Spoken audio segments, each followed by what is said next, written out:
போராட்டம் அந்த மாநாட்டுக்கு அவர் வைக்கக்கூடிய அந்த போராட்டத்தோட காரணம் என்ன சொல்றாரு அப்படின்னா, மாடுகளுக்கும் ஆடுகளுக்குமான மேய்ச்சல் நிலங்கள் தடை செய்யப்பட்டு விட்டது. பொது இடங்கள்ல ஆடுகள் மாடுகள் எல்லாம் மேய்க்கக்கூடாதுன்னு சொல்லி கோர்ட்ல உத்தரவு போட்டாங்க அப்படின்னு சொல்லி அதுக்காக அந்த இடத்த மீட்க போறோம் அப்படின்றாரு. சரி, அது கோர்ட்டு தானா சுவோ மோட்டோவா அந்த கேஸை எடுத்து ஆடு மாடுகள்லாம் மேயறதுனால ரொம்ப இடைஞ்சலா இருக்கு அப்படின்னு தடை உத்தரவு போட்டாங்களான்னு பார்த்தா அதுவும் இல்லை. அது தனிநபர் போட்ட வழக்கு. அந்த தனிநபர் யாருன்னா தீரன் திருமுருகன் பேர். அந்த தீரன் திருமுருகன் யார் அப்படின்னு பார்த்தீங்கன்னா, நாம் தமிழரோட மீனவர் அணியோட மாநில நிர்வாகி அவர்.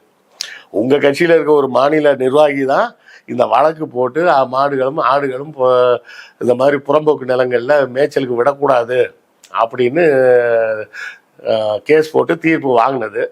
ஆனால் இப்போ பேசும்போது அதான் சொல்லுவேன்னு, சீமானை போல ஒரு வெட்கம் இல்லாத ஒரு மனிதனை நீங்கள் உலகத்தில் பார்க்கவே முடியாது. மற்றவங்களுக்கெல்லாம் கொஞ்சம் கூசும், நம்ம அன்னைக்கு இப்படி பேசினோமே இன்னைக்கு இப்படி மாற்றி பேசுகிறோமே அப்படின்னு கொஞ்சம் கூச்சம் இருக்கும்.